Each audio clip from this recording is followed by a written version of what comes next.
bondolin rambut aku supaya aku bisa bermain dengan teman-teman aku yang itu.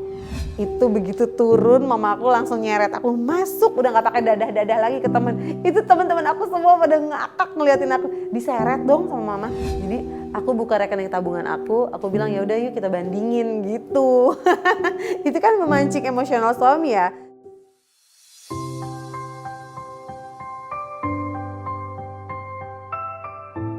Aku seorang mompreneur, it's me, Najla Bishir.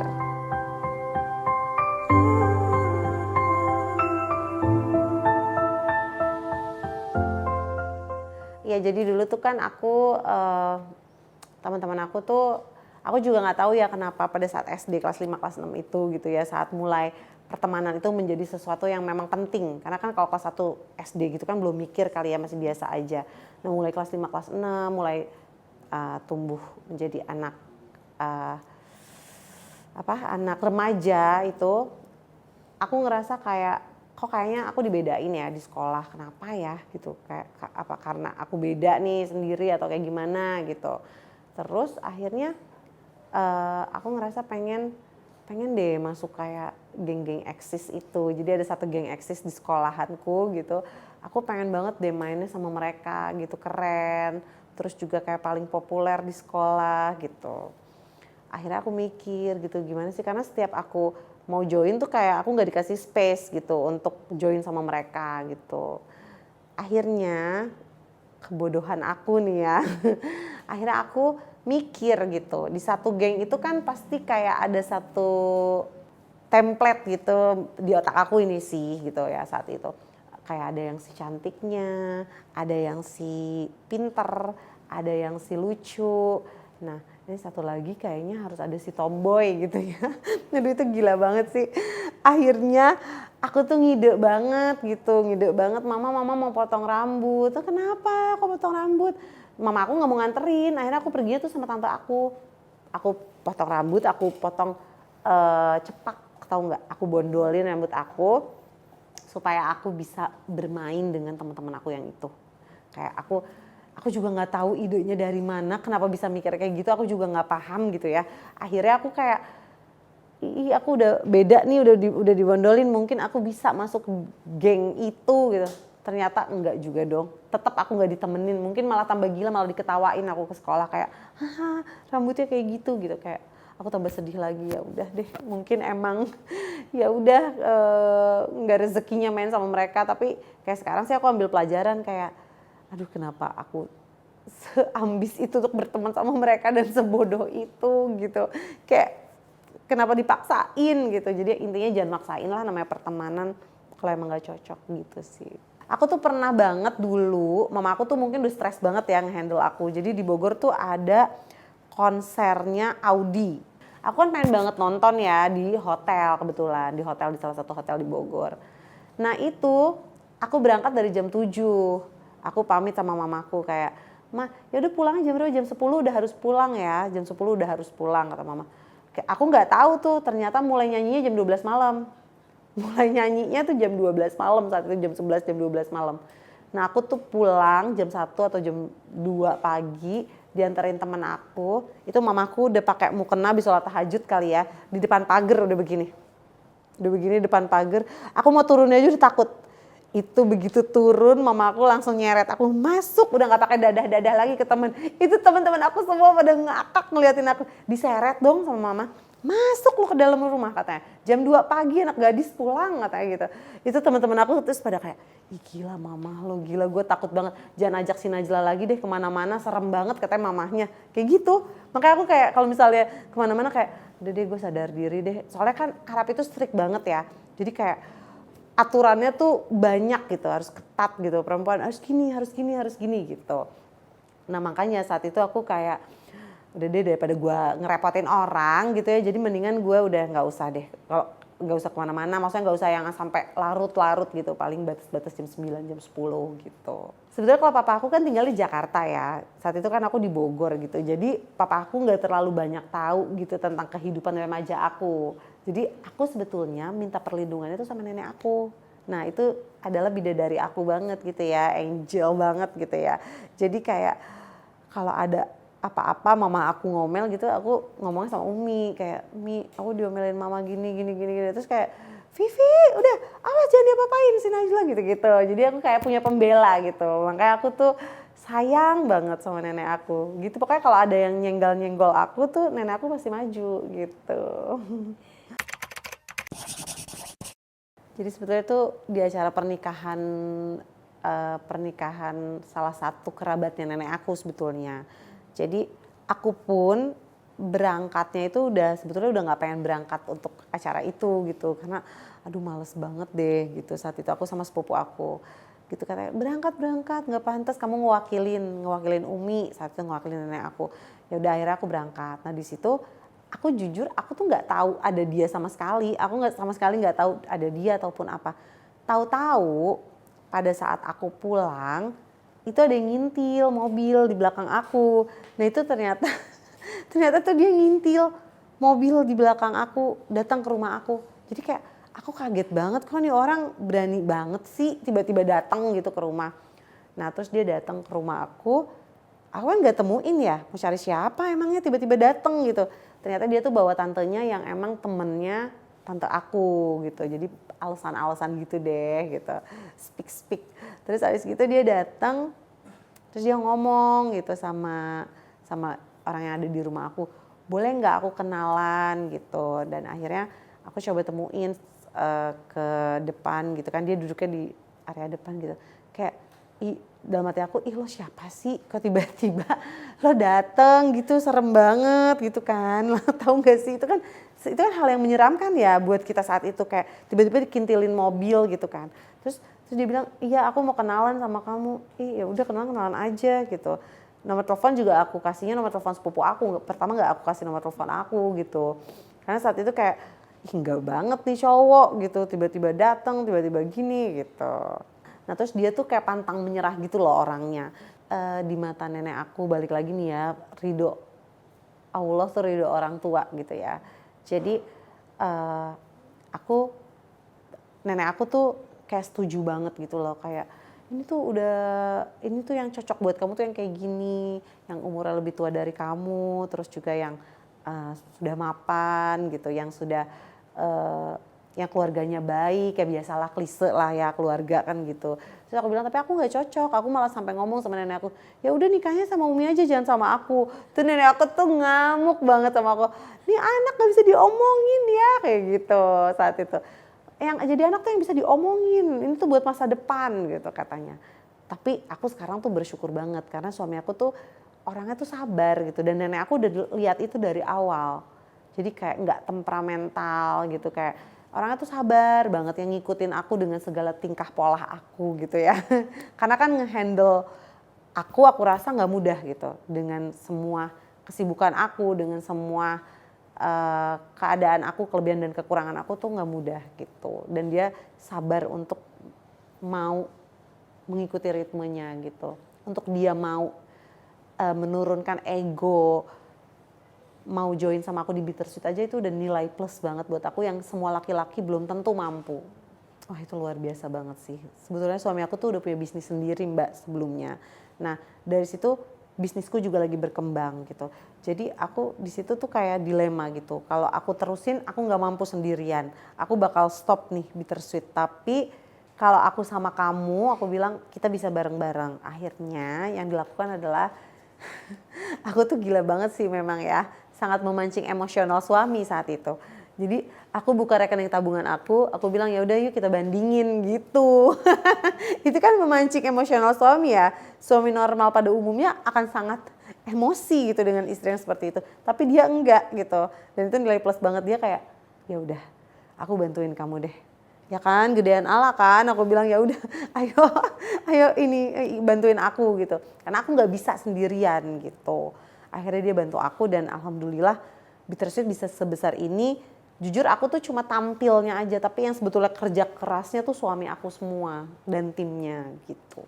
Kalau suami aku tuh poin plusnya adalah kesabarannya gitu. Dia bisa untuk menahan dan mengimbangi aku. Aku kan orangnya nggak sabaran ya Mbak. Jadi kayak apa-apa sedikit bisa kayak, ini kok begini sih, nggak boleh ya, perempuan lah ya, apalagi kalau lagi datang bulan dan lain-lain, pasti itu udah beda banget. Nah kalau suami aku tuh orangnya kurang lebih, orangnya tuh nggak seneng masalah kecil jadi gede, kalau bisa masalah kecil jadi hilang gitu, nggak usah jadi masalah, karena pasti semua ada masalahnya masing-masing gitu. Jadi suami aku tuh, aku belajarnya tuh kesabaran dari dia. Apa ya, kalau kita sih pastinya komunikasi ya, kita ngobrol, kadang-kadang kan ada hal-hal yang emang harus dikomunikasiin berdua, nggak semuanya ya udahlah sabarin aja, kan nggak bisa ya semuanya gitu. Kadang-kadang emang ada momen-momen yang emang aku harus jelas gitu, aku nggak mau begini, aku maunya begini, aku maunya begitu. Nah kalau kamu kayak gimana? Nanti dia ngomong, kalau aku sih ya aku enjoy begini tapi aku nggak mau seperti ini gitu. Nah itu nanti kita adjust gitu. Oke, aku belajar ya, aku belajar untuk bisa seperti apa yang kamu mau, kamu juga belajar seperti yang aku pengen gitu. Dan akhirnya ya alhamdulillah sih kita bisa sampai pernikahan ke 17 tahun ini ya memang ya saling ngerti sih, karena kan pasti semua ada masalahnya gitu kan. Apalagi kerja bareng sama pasangan tuh nggak mudah loh.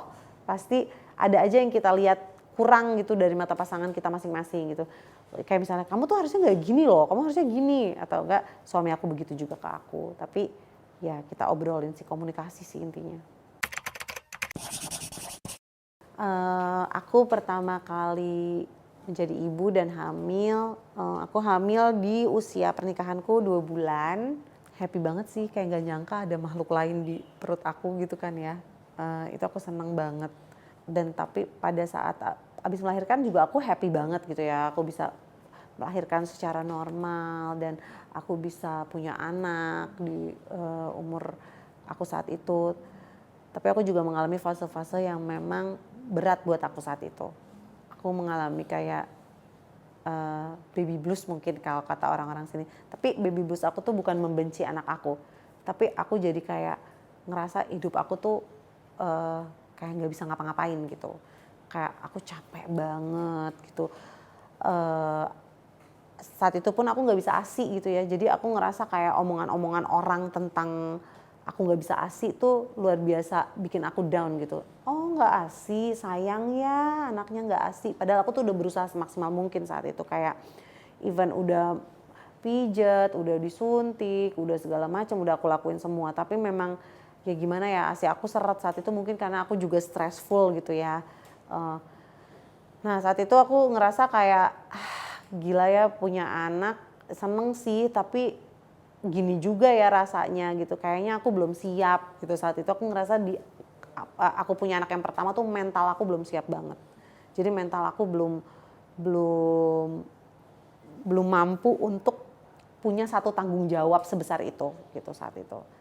Aku sih kalau parenting benar-benar di kehidupan realita aku aja, kehidupan nyata, nggak bisa aku, karena menurut aku ilmu parenting setiap keluarga tuh beda-beda banget gitu ya. Aku nggak bisa pakai ilmunya mamaku 100%, aku nggak bisa pakai ilmunya nenekku 100%, aku nggak bisa pakai ilmunya mertuaku 100%. Jadi itu benar-benar kita adaptasi dengan keadaan dan kita bikin sesuai dengan kebutuhan kita. Gitu. Karena kan anaknya juga beda-beda, orang tuanya juga beda-beda, nggak mungkin parentingnya sama. Anakku tuh benar-benar ya tiga-tiganya mukanya beda, sifatnya beda. Kan ada adik kakak tuh yang mukanya mirip gitu ya. Anakku tuh benar-benar mukanya tuh beda-beda semua. Si kakak beda, anak aku yang pertama perempuan namanya Rahel Madiha. Dia udah usia 16 tahun dan dia sudah SMA sekarang. Itu fasenya beda lagi ya, anak SMA ya. Jadi ibunya agak ketar-ketir dan tetap jadiin anak sebagai teman gitu ya, biar dia mau cerita sama aku apapun yang terjadi. Tapi alhamdulillahnya dia anaknya tuh terbuka banget gitu. Apapun yang terjadi dia ngomong sama aku. Yang kedua Aisyah, nah ini kelas 4 SD. Dia anaknya manis banget, anaknya baik sekali. Anaknya sangat perasa, dia nggak bisa ngelihat orang lain sedih.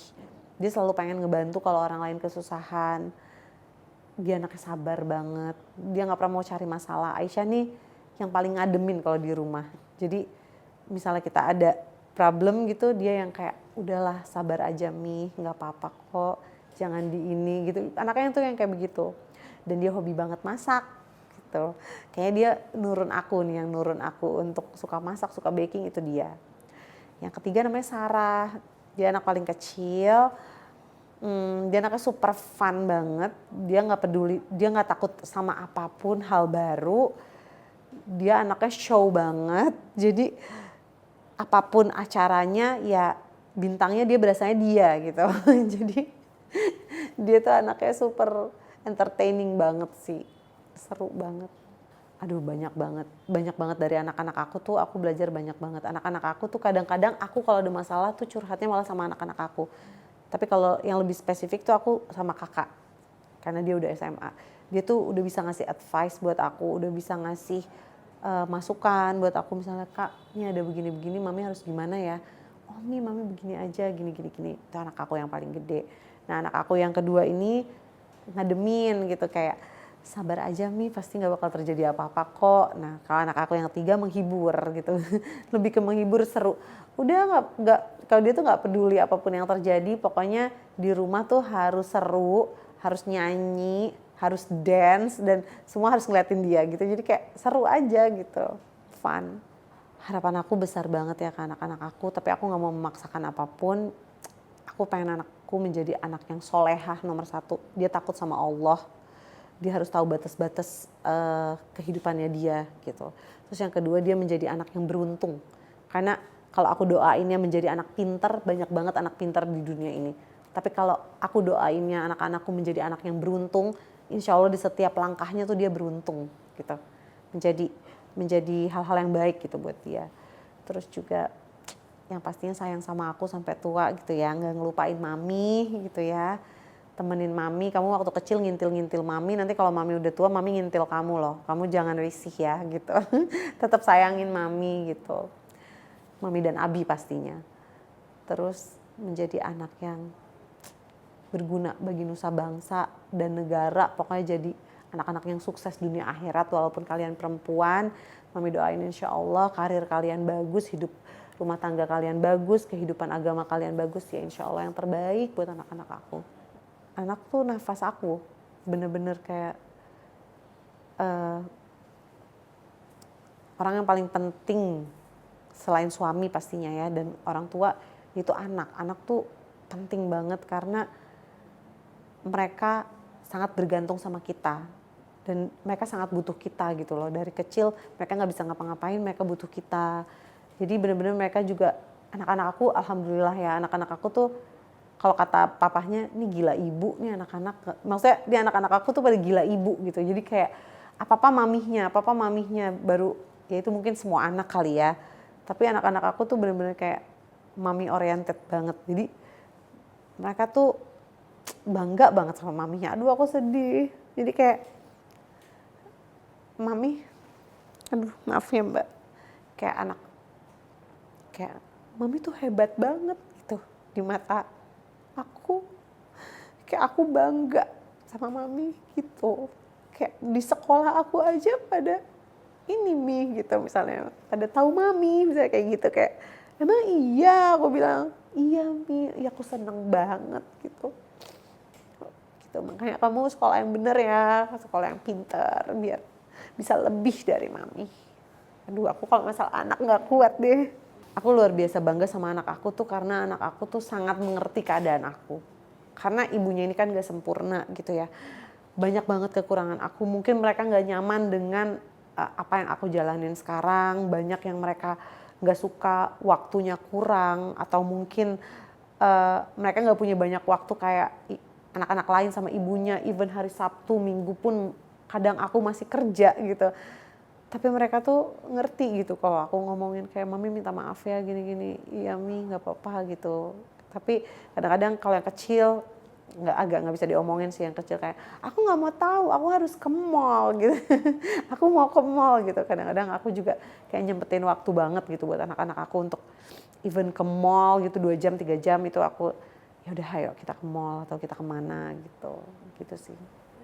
Rezeki Allah tuh luar biasa banget gitu ya, bukan hanya dari segi materi ya, dari segi materi juga masya Allah tabarakallah gitu. Aku juga nggak pernah nyangka gitu aku dipercaya gitu sama Allah untuk handle bisnis sebesar ini gitu kan ya. Rezeki kesehatan juga alhamdulillah gitu. Allah tuh maha baik, kadang-kadang kita sampai sampai malu gitu ya. Kadang-kadang kita suka sampai malu gitu, kita masih minta yang gimana gitu. Sedangkan Allah tuh udah kasih lebih dari itu. Kadang-kadang yang kita minta tuh Allah kasihnya tuh lebih gitu. Jadi kayak kadang-kadang kita sebagai makhluk tuh kurang bersyukur, itu benar. Jadi memang kita harus makin bersyukur, tambah bersyukur gitu dengan apa yang kita dapat dan apa yang kita punya.